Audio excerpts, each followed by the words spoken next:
Damn, let's talk some shit. It's Paulie Siegel And Victoria Aaron. Two licensed therapists who've spent way too much money on degrees, certifications, and trainings. We both love what we do and couldn't imagine working in any other profession. But we're forced to be serious all the time, and that gets boring. Shit Talking Shrinks discusses important mental health topics, the human experience, and society at large, while poking fun along the way. It won't be all fun and games because after every episode, you'll walk away with tangible tools to navigate life more effectively. We love a tangible tool. This episode is sponsored by Joyous. Okay, I have to tell you about this incredible company, Joyous. It's an at-home ketamine treatment that delivers ketamine to your door for $129 a month, which is absolutely unheard of because most ketamine treatment is hella expensive. And what ketamine does is it helps our prefrontal cortex work more optimally. And the prefrontal cortex helps with decision-making, problem-solving, emotional regulation. It's the part of the brain that gets us through hard shit. And so if you're someone who has struggled with anxiety and depression and you've tried antidepressants or you've tried mood stabilizers and they haven't helped, ketamine is absolutely the next step. And I have seen my clients thrive while using ketamine. Joyous makes it super easy to access this life-changing medicine, and you can start the process by visiting www.joyous.team. Episode 10, Mindfulness Practice and How to Apply It. Mindfulness has been a buzz for a while. Yeah, it is a buzz. And it's been used for hundreds of centuries. Yeah, it's the way. I think a lot of times when mindfulness comes up, everyone's told, just do it.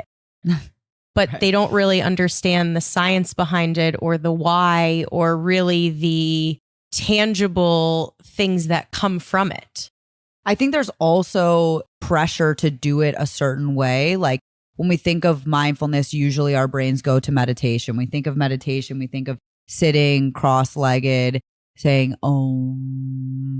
with like an empty head, like that's just not it, sis. It's not at all. And I'm really glad you said that because the way society has promoted it is you're supposed to be this Zen Buddhist monk that has a clear head and no distractions and no thoughts. And that couldn't be further from the truth when it comes to mindfulness practice. And here's what's super cool about what's going on in the mindfulness world today. Like every multi-millionaire, billionaire that I follow that I'm like, fuck yeah, that person is doing what I want to do. That person has what I want.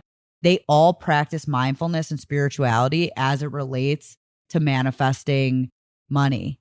Hey, manifest them dollars. Make a dollar, make a holla. Hey, okay. My dad always said that growing up. Really? I love that. Yeah. My dad said, what the fuck are you doing? Make money, you're nothing. Yeah, you're nothing, kid. We're going to walk everyone through what is mindfulness, Yep. Why does it matter, the science behind it, and a few ways to practice. Sure.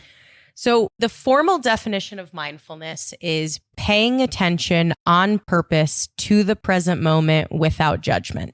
So let's break that down. So you're paying attention on purpose to what it's ever happening in front of you, whatever you're experiencing in that moment, without judgment. Now, judgment's part of the human condition. Our brains are wired for judgment and evaluation. It's survival. Yeah.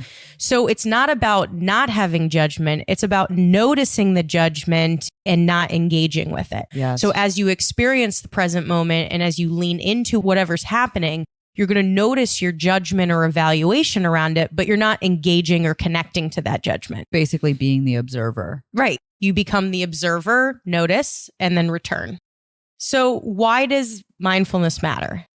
It matters for a lot of reasons, but I think first and foremost is it structurally changes our brain. People don't realize. They have done studies where they look at fMRI imaging and they look at before meditation or mindfulness practice and then after, and the brain structurally is different. Yes. For instance, the amygdala, which is our part of the limbic region of the brain, and that detects threat or danger. We see that mindfulness practice actually helps to shrink the amygdala, which allows us to experience less fear, hypervigilance, trauma responses. So the amygdala becomes smaller. Yeah, like you're talking about the window of tolerance. You're able to stay connected longer because you're not perceiving everything as a threat. Right. Another thing that we see is the hippocampus changes when we practice mindfulness. It actually thickens the hippocampus, which helps us to decrease depression, anxiety, trauma-related symptoms. That's just thick. Hippocampus. What about the medulla oblongata? Thick with 3 C's. Yeah, we like them thick. Our insula changes. Do you know what the insula is? No. I didn't expect you to know it. Did you know what the fuck it was before you researched it? No. I've actually known what the insula was for many years, but only because I used to teach mindfulness courses. Okay, she knows what insula is. But tell me. Prior to that, I didn't know. Okay, tell me. So the insula is part of social emotions. It's the part of the brain that deals with disgust, pride, guilt, humiliation. And the insula thickens in the brain, just like the hippocampus. I love a thick ass brain. And more importantly, our prefrontal cortex changes, which is responsible for planning, organization, decision-making, motivation, mood, impulse control. That the gray matter density increases, which allows our executive functioning to be higher level. So all to say, mindfulness structurally changes the brain. And a lot of research has come out saying that it helps us regulate our emotions. It helps us sustain attention and focus. It allows us to have better regulation skills. It increases our empathy for others. Ooh, we love an empathic queen. Right. I mean, our world is pretty dark, so having more empathic people is amazing. And it also helps us build resiliency because we're facing a lot of adversity day in and day out and hard shit. And it allows our window of tolerance to be wider so that we can endure hard things and move through it. Yeah. So the benefits are endless, and I could keep rambling around how it's amazing and why I practice it every single day. Yeah. But in order for people to do it, they have to understand the why, and the brain changes and the research that confirms its benefits are incredible. Yeah. What does your mindfulness practice look like? I mean, it's changed over time, right? So mindfulness, meditation, spirituality is essential. It's foundational in sobriety, right? And today, my mindfulness practice looks a lot like my spiritual guide calls it synergy work. I'm aligning with my higher self always. And I'm also aligning with other people's higher selves, whether that's my clients, my friends, somebody I'm seeing, my family. And I basically engage with their higher selves as I imagine them and really get into a state of alignment and focus and, like you said, empathy. And really try and come from a place of compassion. It's really actually beneficial in my work that I do, especially like in crisis, right? Because when people are in crisis, it's really easy to get locked into crisis with them. And so what I try and do is I zoom up to my higher self, who looks like a beautiful cartoon little light fish. I don't know how to really describe her, but if you've ever seen, like, I think it's the Car Wash movie. Oh, that really sexy the really fish. Pretty fish. That's what my higher self looks like. She's like a sexy little fish light. I'm like obsessed with her. I know exactly what you're talking about. She's gorgina. And so like I zoom up to her and then I imagine whoever I'm dealing with, their higher self. And I really try and like wrap my arms around them and really try and send them like my essence, which is, you know, for the most part, from light and love. I know this is a term used a lot in the recovery community as higher self, but I think a lot of people don't understand what that means. In terms of how I understand it, right? Like my higher self is my spirit. And I believe that my spirit is all love. My spirit is just infinite love. And it's the source, right? It's the source of all life is love. That's my belief. Everybody has their own conception, right? Whether they're in recovery or not, everybody has an idea about God, the universe, source, higher self, whatever it may be, right? But this is how I understand my higher self. It's just this unbelievable, unimaginable, unquantifiable thing that loves everything. And that actually is a huge pillar of mindfulness, which is love, compassion, abundance, generosity, and empathy. Yeah. And it's also a part of mindfulness that gets neglected. I don't neglect that bit. No, I'm glad you just spoke to it. Yeah. Because we think of meditation and mindfulness as this formal practice that is staying present and getting connected to the here and now. But it's also about cultivating love and compassion and empathy for others. Yeah, which I love. Yeah. I love love. Love, love, love. My mindfulness practice is every single day Mhm. because when I'm not practicing it, I am a dysregulated ball of anxiety. Mm. I do it more informally and formally. So I'll define those. Like formal mindfulness is doing meditations or body scans, something that's guided, more structured. And then informal is just interacting in the world, being present and in the here and now while being the observer and welcoming whatever is happening. Mm-hmm. And so both are equally important, the formal and more structured way of doing it, but also informally. And the tangible tool for this episode is giving you both formal meditation or mindfulness options and then the informal ways of doing it too. Anything more to say on mindfulness before we get to our tangible tools? Which we love. I mean, I think, listen, not only is your brain going to get thicker than a snicker. Yeah, it's just like living this way, I think allows a lot of freedom, you know, like it just opens you up to more. My life has radically changed because of mindfulness, and the deeper my practice has gotten, just the more available I am to the world. And I mean, you know me, I'm pretty cynical. Like I think shit's all fucked up and people are, you know, but it's like really like when it comes down to it, I do have a genuine like love for people. Yes, you do. Yeah. One of the most generous people I know. Oh my God, thank you. You crying? Bitch, yeah. You shedding a tear? I might get emotional over here. We welcome it. Thank you.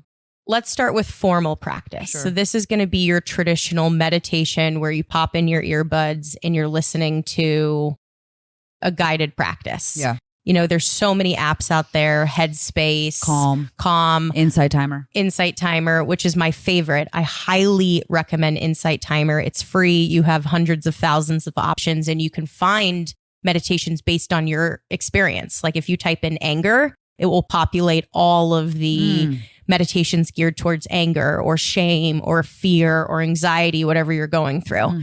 So big fan of that. And so with formal practice, what I want to really emphasize here is that your mind is not going to be blank.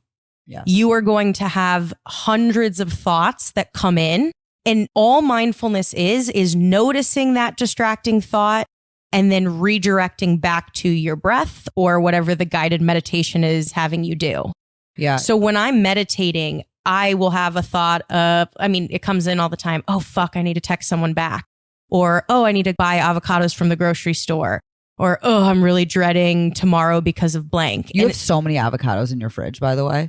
You can blame my partner for that. It's unbelievable He amount. eats pounds of avocados every week. It's incredibly beautiful. Yeah, because avocados make the world go round. They do be doing that. So I'm noticing those thoughts and coming back, but never am I trying to get rid of the distracting thoughts. Right. And that's the key, right? That's where people are like, I can't meditate because they want their mind to go blank. But that is like not what we're doing here. We're becoming an observer of the mind. So I like to think about it like I explained to my clients, right? The thought train, right? Like we have a thought train. It's like get off the train, get on the helicopter. Ooh. Oh, that's so sick. Get on the helicopter and just observe the train. Yes. You know what I mean? And the train are your thoughts. Right. Run a train on me. Yeah. So we're observing and we're redirecting the brain. And if you can do that, woohoo, you have successfully meditated. So when you're doing the meditation, keep that in mind. Informal practice. Yeah. This is where I'm going to go deeper into it because these are the tangible ways to practice each and every day. While you're brushing your teeth, you can mindlessly brush your teeth or you can mindfully brush your teeth. Mindfully would be, what does the toothpaste smell like? What does the toothpaste feel like on your teeth and gums? What is the flavor profile of your toothpaste, right? You're putting all of your concerted energy into experiencing, using your five senses, the brushing teeth experience. And how rare it is that we actually do that, right? No. Like, oh, the bristles on my gums feel good. Yeah, no, we're just brush, move on to the next thing. Right. By doing the informal practice, you are changing your brain structurally. You're changing the amygdala, the hippocampus, the insula, prefrontal cortex. Like, it might seem silly. When you repeatedly do that every morning, your brain is adapting and new neural pathways are being created. Yeah. So use your 5 senses as you brush. Showering is another thing. Mm-hmm. Smell your shampoo. Notice how the water feels on your body, the warmth. What does it sound like when you're scrubbing your skin or your hair? Taste is probably not applicable in the shower, but I don't know. I mean, I've eaten a protein bar while I'm showering. I just put it on the ledge so it doesn't get wet, but I'm like eating as I shower. Wait, I'm obsessed. Like, you're a girl on the go. I'm a girl on the go. Oh, you're a girl on the go. You know what else is really good? Like a good informal mindfulness practice. So this summer when I was going through, after my breakup, I went through a period, you probably remember, like it was 2.5 to 3 weeks of intense grief. Like I was literally like, I would just sit on the toilet, not going to the bathroom, and I would just like wail. Like I would look up at the skylight and I would just wail. It was crazy. It was unhinged. And I would like walk down the street and cry. And I was walking about 7 miles a day every single day. Wow. I would take my client calls on my walks. And what I would do is like in between work calls, when I was walking, I would just walk and walk and walk. And I just would think about like what my foot feels like on the pavement. Right. And I would be like, what's that smell? And look at that leaf. And I would be so present with my surroundings. And I think it actually really helped me to heal faster. 100% it did. Actually, I'm so glad that you talk about movement in mindfulness, because if you walk normally, you're not thinking about walking. You're just in autopilot. Yep. But if you slow down and feel the mechanics of your foot, how does the heel, flexing my ass muscle, flexing your butt muscles, the heel, ball, toe experience of your foot, that's mindfulness. Yeah. Paying attention on purpose to the present moment. Yes. And that's another way to do it. And you're building your brain's like strength. Because my brain was getting so thick and so was my ass. The brain is a muscle. Yeah. Just like your buns. Yeah. So that's another informal. Showering, brushing your teeth, walking, eating. Mindfulness through eating. Yeah. You can scarf down your food and deep throat it like I do. Or you can slow down and really experience your meal. Mm-hmm. What does your food smell like? What does it look like? What are all the textures of it? Mm-hmm. What does it sound like when you're chewing? When your fork touches it? What's it feel like in your hands if it's finger food? I was raised by a smacker, so I have to be really mindful not to do that. Yeah. Oh my gosh. Oh, that's sensory processing issues. That is triggering. Oh, to sit next to the smacker? For sure. Oh, I love it, you know, and I probably do it sometimes, but like shout out my dad. I love that man. Actually, I think my parents are smackers too. Also, like, just to like a segue here, I've also found out that like guys are really disturbed that my dad is my best friend. Like they want like a girl to have a toxic relationship with their dad. You know, like I can still call you daddy and love my dad. Maybe it's a threat to them. Maybe it's like a Freudian complex. Maybe like they're you're too close to your dada. Yeah, I love him so much. He is a great guy. He is. Sorry, he's a little mobster. He is. How you doing? So getting back on track, since you have no boundaries. None. Fully experience your 5 senses eating, because you have to eat every single day. Hopefully you are eating every day. I hope so. I mean, listen, I feel like this is a good start for somebody that doesn't know about mindfulness. Great. Here you go. Really easy tools. And then if you're trying to deepen your mindfulness practice, going from, you know, this like really formal practice to an informal practice also might help too. You know, like I know people who sit and meditate without any type of guided, you know, additives. Like they literally just sit and watch their brain. And there's so many options. I mean, they're endless. I'm glad you brought that up, because you can use your 5 senses to meditate without any guidance. Yeah. Noticing what you can hear in your environment. Close your eyes and get laser focused on all the different sounds and reverberations and inflections that you're hearing. One more thing that I think is really helpful, my sponsor taught me this. You know, alcoholics, I think we talk about this in an upcoming episode about alcoholism, right? And an alcoholic's thinking is their problem. The way that an alcoholic thinks, so how I understand in my personal life, our thinking's our problem. So observing my thinking could be really painful for me because it is so problematic and so warped. And so like reading something, like doing a morning meditation reading, and then meditating or being mindful on that reading. Mm-hmm. That's a really good practice too. Yeah, absolutely. So many good things to try. Very good things to try. And as we're getting close to wrapping up this season, I know, we are close to wrapping up our first season. We are so cool. We're badasses. I love us. We're going to expand on a lot of the concepts that we've talked about, like setting boundaries, how to go even in more depth to each of those. Yeah. How to navigate modern dating in a way more effectively, how to experience emotions and pains and move through them more effectively. Like, I think what we're going to do in season 2 is really expand on this because we've done a little introductory to the topics, but go deeper with more tools and more tangible things that you can apply each and every day. So if you've been following and loving it, but you want more. You do want more. It's coming. Yeah, go deep in there. It's deep. It's coming. It's coming. Fuck. Come for me, daddy. Yeah. So with all of that, start practicing meditation, mindfulness. You don't need to wait. Do it now. You will change your brain. You will reduce stress and anxiety and depression. Even suicidal thoughts will decrease just by being the observer. And you'll cultivate love, compassion, tolerance, peace. Yeah. All of the social, interpersonal emotions that we need to thrive changes too. We love you all. We really do. Big, big love. And we'll catch you next time. Bye.